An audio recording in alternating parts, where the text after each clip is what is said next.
Well, hello and welcome to this live stream on navigating your child's mental health over the holiday season. I'm your host, John Seward, and today we're coming to you live on Facebook, Twitter, and YouTube from the Maltby Center. Now, for more than 25 years, we've been providing mental health services for children and youth in KFLNA, that's Kingston Frontenac Clinics at Addington. We're here to make a difference with a variety of mental health services from our walk in clinics to parent coaching workshops. So if you need help, we're here for you. Now, before we introduce our guest, if you have questions, just start typing it in on Facebook or Twitter, and we'll get to your question as soon as we can. We also have some questions that were sent in advance that we'll also be answering. Now, if you're watching the recorded version of this, then please don't hesitate to reach out to us at the Maltby Center at maltbycenter.ca for support. If you're in the Kingston area, if you're actually watching this from outside of Kingston, then just go to look up your local children's mental health agency and ask for support there. I'm sure you'll find it. So with us today, we have Terry from our children's mental health team. And Terry, listen, thanks for being here. It's really nice to see you. And Thanks for having me. it's my pleasure. Let's get right down to business. The holiday season is full of stereotypes. And one of the biggest ones, perhaps, is that it's worry free, full of joy, lots of goodies. But actually, the holiday season can be kind of stressful for both kids and parents. Isn't that true?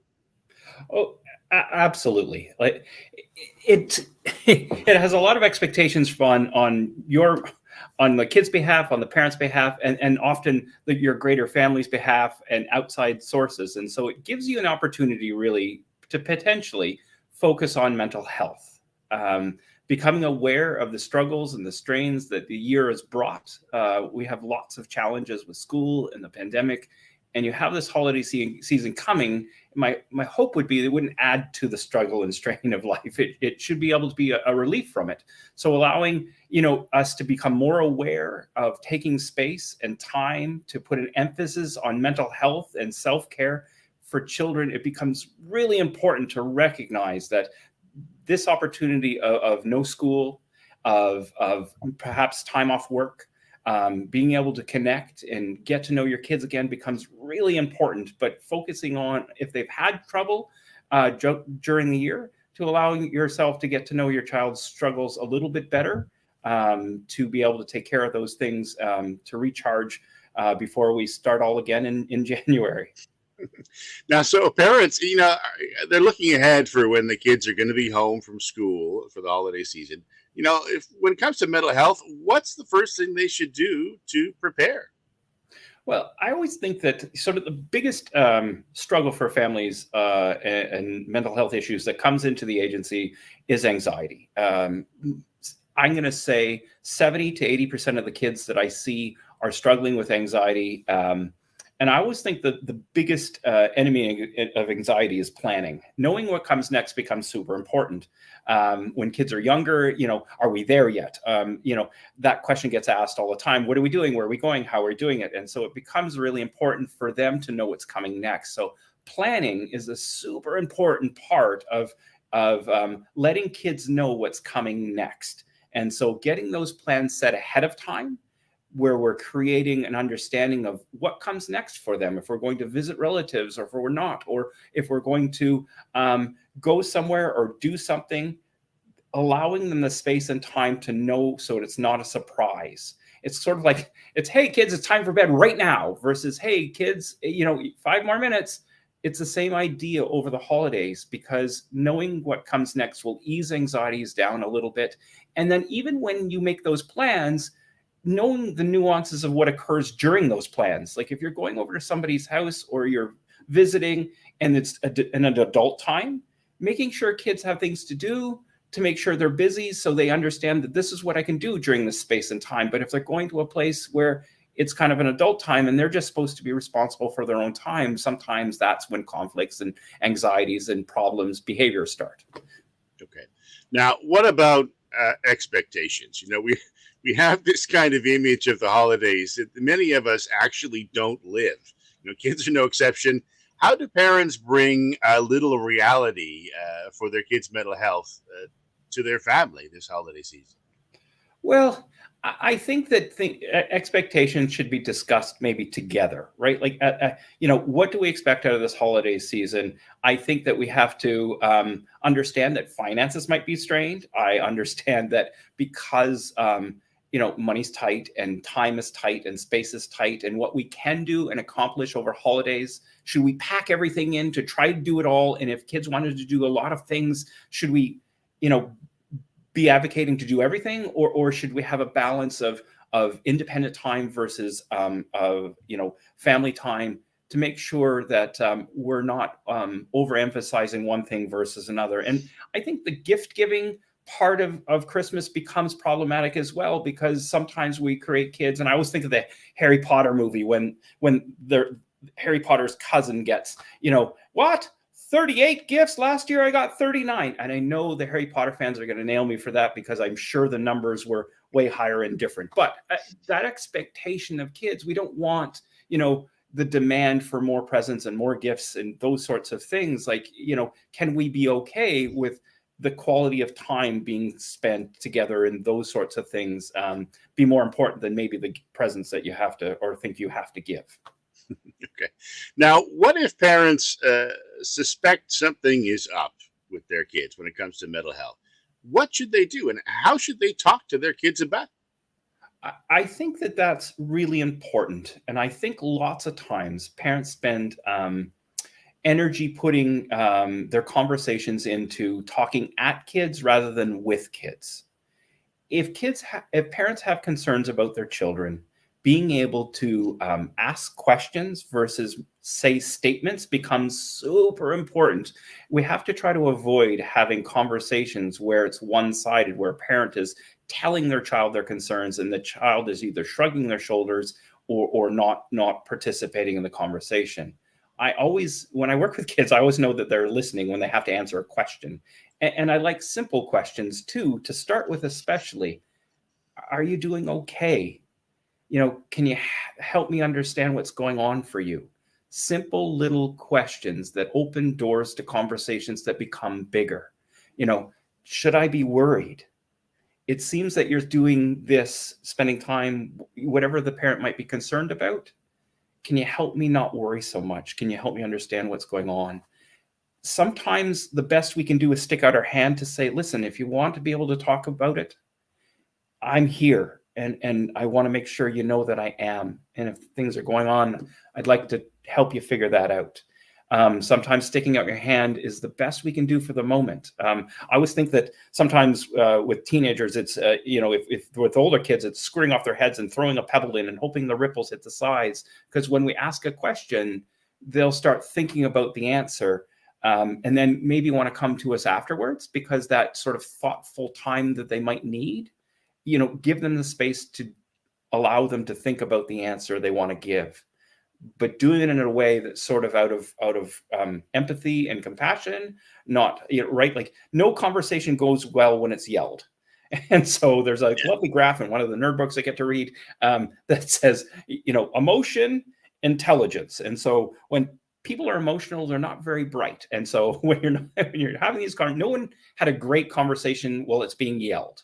And so having those kind of conversations when you're emotional, we should try to take a step back, and parents will have to recognize within their own selves that maybe they're too emotional to have that conversation in the moment and come away from it. And they have to recognize that maybe my child's too emotional to have this conversation right now, right? Like, once you're on the graph and you're up, no good decisions were made when you're at the height of emotion, or no kind words were said often. And so you have to wait until you come down from that graph to get calm enough to be able to have that conversation that's meaningful. And I always think, should we do better is a question we get to ask, and parents can include themselves into that conversation, because we're not perfect. We have to make sure that we include ourselves in the responsibility to have a good conversation. We have to control our own emotions, and we have to make sure that the child is able to hear what we're having to say or having to ask them. Now, that really brings up our next question, which is, what if parents, when it comes to mental health of their kids, what if they don't know what to do? What do they do? Well, I mean, I always think the first step, because lots of times kids, young and old, can lead you to the answer of what would be helpful. And if parents don't know what to do, you can ask your child. Lots of the time, kids know the answer of what they're struggling with and what they're having a hard time with. It is to say, "I'm worried. Can you help me understand what's going on for you?" And if that bridge is too difficult for them to cross in the moment, and you need help that's greater than that, everywhere in Ontario, there's a children's mental health agency that's available to support families. In our area, it's the Maltby Center, but in different communities, there's a free service that is going to be able to help and support families all throughout Ontario. And so there'll be somebody able to pick up the phone and call you back, or talk to you at the time, to be able to support the questions you might have and the concerns you might have with your child. So if you don't get the answers, from the questions you're working on your own, there's always a professional that's free in Ontario for you to call and get some support from. Okay. Now, of course, we're still in a pandemic, and certainly that's had an impact on all our mental health, especially children and youth. Is there something about their kids' mental health that parents should be doing differently this holiday season? Because it is the second holiday season of the pandemic. Every family is going to have their own choices to make around how they feel comfortable with going places and doing things, either going to relatives' houses or going away for the holidays. People have to decide for themselves what they're comfortable with. This pandemic, it seems to have held on longer than anybody has ever wanted, and it's become sort of difficult to see where the end might be. But I think that last year that things were pretty closed, and I think that this year people have more options around travel and what they can do. They'll have to decide for themselves what they want to do and what they're comfortable with their children doing. And so that conversation about what you're going to do, kids may have some questions about what's that mean if we go here, and about the pandemic, and figuring out the answers ahead of time to those questions you might get from your family members or the kids to say. It probably should be pre-planned, while you're talking about what plans you're going to have. I think it's super important to include kids in decisions as well. How does everyone feel about that? And I know some things feel like obligations, and that's okay. Like I said, every family is different with their comfort level, and I respect each of those choices that you're going to make. The government sort of has allowed restaurants and different organizations to be open. I know, like, trampolining is open in Kingston, and soccer is open, and there's volleyball, and so there's lots of kids events that are open, which is great. And everyone has had to decide to their comfort level on those things. This is no different. The holidays are no different around travel and who you're going to see. So make that conversation happen within your family around where people are at, and that will decrease the anxiety and increase the comfort level. Okay, now we're talking about children and youth, but that's actually a very large group of with lots of differences in it. What do you think the difference is about managing kids' mental health when there's different ages and different stages involved? Yeah, there's lots that's similar, and the things that are different. I do think that the ability to have input changes in amongst the ages that you have in front of you. If you have a mixed family where you have some really young kids and really old kids, figuring out things to do together becomes quite problematic at times. But navigating those conversations is super important. Younger children, being able to have a say is we can get together and have a conversation and talk on a kid level around their hopes. And so they want, I hope to have a unicorn, depending on the age of your child. And so those conversations, and the things that they're hoping for might be way different than what a teenager might be hoping for. And so what kids who are younger might be hoping for some together time and hang out. And if you build a relationship with them, behavior generally goes okay. With teenagers, they might want to suggest that they want less time with the family and more independent time, like, with their peers or on a screen. I realize that more and more gifts today are more and more on screens. I know there's lots of different machines out there that can occupy children's times. But I guess my thought is, as that sort of pushback comes from a teenager, coming up with a plan to balance out being able to spend their time with their friends and balancing out the time with the family, and give them something that draws them in. It becomes really important to be able to create a plan together in that instance. Like I said, young children will always want to spend time with the family and be connected to them, whereas as adolescents are going to struggle with that idea.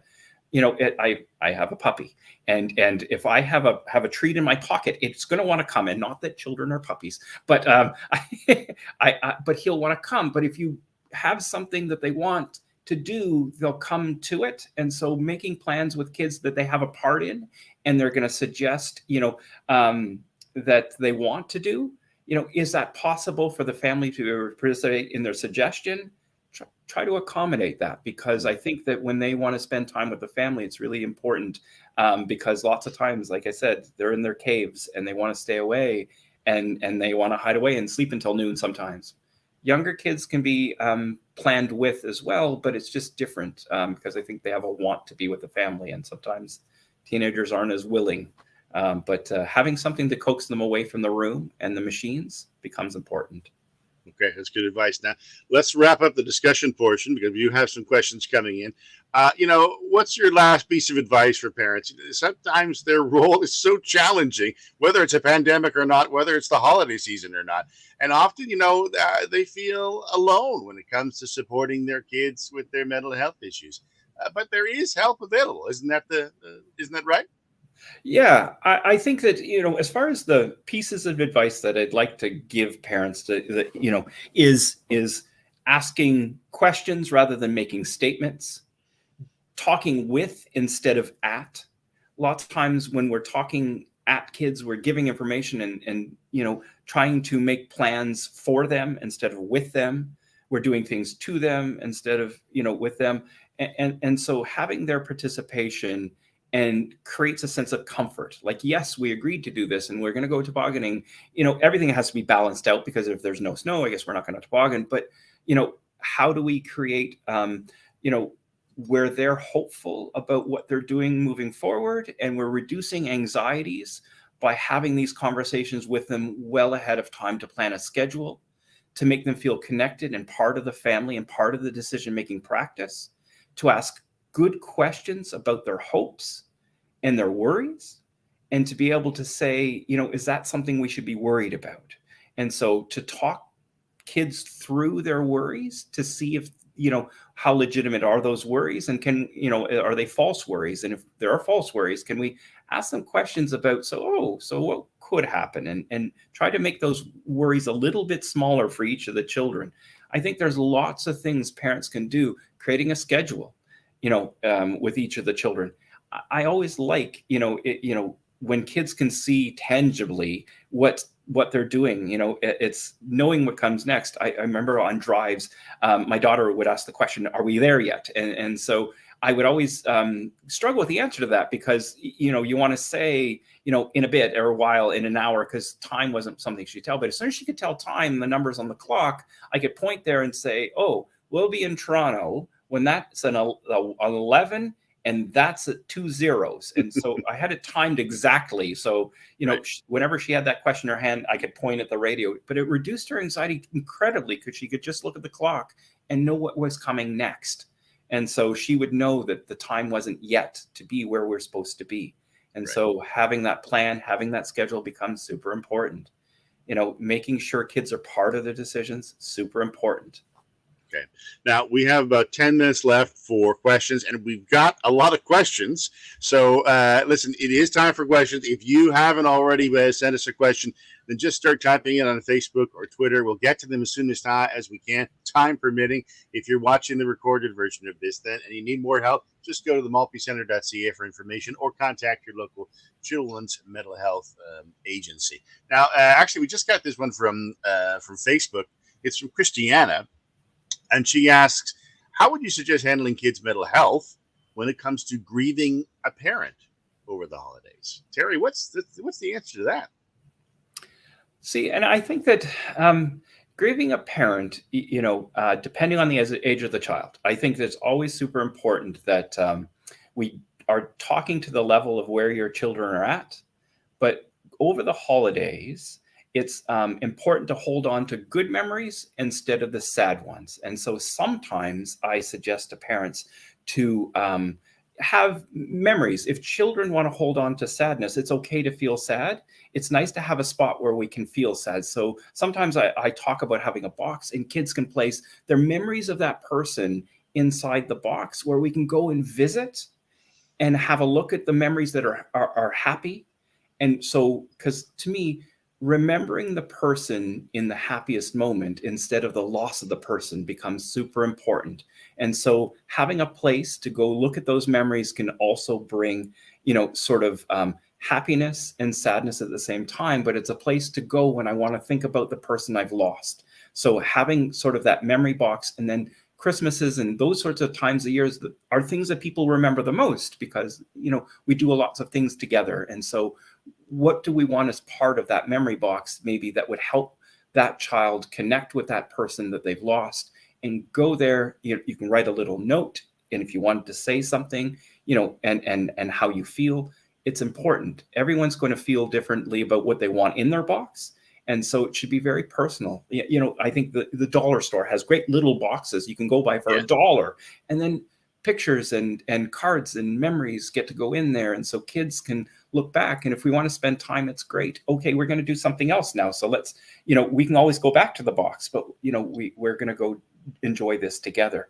But looking through those old things together with your child, taking part in those conversations about the happy times, because loss is absolutely devastating to a family, but I think it absolutely can be a wonderful moment of memory where we can hold on to them forever. That's the great thing about memories is kids are going to be worried a little bit about forgetting, and so are adults.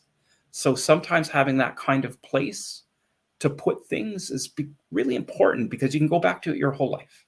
Yeah. And hopefully that answers your question. Okay, let's go to the next question. I'm worried about my teen and depression. I think there's an issue there, but I don't know how to talk to them about it. What do you suggest? You know what? I think that starting simply, and I mentioned this earlier when I was talking, if you're worried about your child's mental health issue, depression, anxiety, sometimes depression and anxiety hang out together. But if you're worried about depression or low mood, having sort of becoming forthcoming about that becomes super important. Sitting down in a quiet moment where emotions are not high, where we're not on that graph that I talked about earlier, when we're not having, not really emotional or really sad, and then which harms intelligence. So I think it's really important that we balance out those things, that we make sure that we're recognizing that we can sit down and have, sorry, my phone in the background, but That's okay. making sure that we're sitting down in a quiet, calm moment and spending the time to ask questions. I've noticed, that it seems like you're struggling a little bit. Is that true? Or can you help me understand how you're feeling right now? I love the question, can you help me understand? Because it puts the responsibility onto the child to try to define what they're struggling with. They might not have a great answer to that, and that's okay. But you're interested in their lives and in their wellness. And to say, are you struggling? And then that opens the door to, is that something, are you happy? You can ask other simple questions like, are you feeling okay about how things are going in your life right now? It's a bigger question, but it's a yes, no question. If they say no, do you want to do something about it? Do you want things to change? So that opens another door to say, is that something that you think that maybe somebody else could help with, which opens the door towards an agency like ours, Right. to making sure that they come and see and have a conversation with us. And we can support the parent and the child. Sometimes children are resistant to those conversations within agencies, but for the most part, parents have to make sure your child's safe. So it's also another question to say, are you safe? And be bold about asking it. Because, if we're going to couch and sort of, is there any, it's sort of like grief. I like kind of words where we're honest about it. Oh, he's not with us anymore. No. Uncle so and so has died. Like, I think that being honest up front becomes important. Do I have to worry about suicide? Do we need more help? Do we need to go to the hospital to keep you safe? Are we okay? How can you help me feel less concerned? Can we make a plan together to keep you safe? Those are the really important things. But if it's depression, it is showing that you care, investing in the conversation. Is it okay that I check in again? Like, do this sit down thing. Can I check in again? Can we figure out where you're at tomorrow? And maybe we can figure out a plan, to do something about this, or to Right. move away from being in a cave. Because lots of times when you're worried about depression, you're worried about them being in the rooms all the time. You're worried about them hiding away, and sometimes they don't want to leave that. And so is it healthy for you to be in your cave all the time? Right. Could we come away from the cave? Would that show, that you're doing something about feeling sad? Now let's get to a couple more questions before we have to go. Here's one from Kathleen on Facebook. What are your suggestions for a 5-year-old who's very, all caps, excited for Christmas, but wakes up during the night to turn on the tree to look at the lights, open their advent calendar, and that sounds like very, very excited. What should they do, Terry? Very excited kids are not not unusual around Christmas time. Absolutely, it's a question of sitting them down to say, I know Christmas is super important, but do you think his sleep is important too? Do you think you need to make sure that because you can have a conversation about what's important, and is sleep important? And if you're getting up to turn on the lights, are we making sure we're getting enough of that? And so if you can make, my daughter has an advent calendar, and she has her whole life, and she's a teenager now and looks forward to it every day. And to say, hey, at this time, then we can use we can have something from the advent calendar. But placing sort of boundaries, the importance of sleep, but having a conversation about what's it mean when it gets up, and is it okay to be up that early? Look, kids are going to have their own clock, and I realize it's been a little while since I've had a 5-year-old get up. At this point, noon is a good time, but for those young ones that are getting up super early and are super excited about the day, we can talk about how many sleeps away is Christmas, and we can talk about what their hopes are for the holidays, and then we can talk about the importance of, well, how do we make sure that we're getting enough sleep so we enjoy our holidays? Because sometimes when we don't get enough sleep, what could happen? Are we getting a little grumpy? And so those are the kind of 5-year-old conversations you can have about what's important, and how do we make sure we look forward to the things and have enough energy and enough to get to those things, and them to be happy times, instead of where we haven't had enough sleep. Hopefully, and I realize that every child is going to be different, and that's a tough question, because everyone's going to be doing things quite differently, and everyone has excitement might be different. But I hope that answers your question the best I could. Oh, John, you're on mute, I think. There you go. Unfortunately, I was going to say, thank you for reminding me there, Terry, is that we are actually out of time. So we know we got a lot of questions from folks, and we didn't get to some of them. Sorry about that, but we're at our witching time. We must actually now wrap things up. But listen, we've had a lot of fun here, Terry. You have to come back and answer some more questions for us. But that is the wrap up of our live stream on navigating your child's mental health over the holiday season. I want to thank you, Terry, for being here and sharing your expertise, and also the Children's Mental Health team back at the Maltby Center for all their support. And thank you for those people who are out there who are actually with us tonight and tuning in, and those who are watching the recorded version. Thank you for being with us as well. Please take care of your family over the holidays and stay safe. And the best of the holiday season to you and yours. And thanks for being here with us.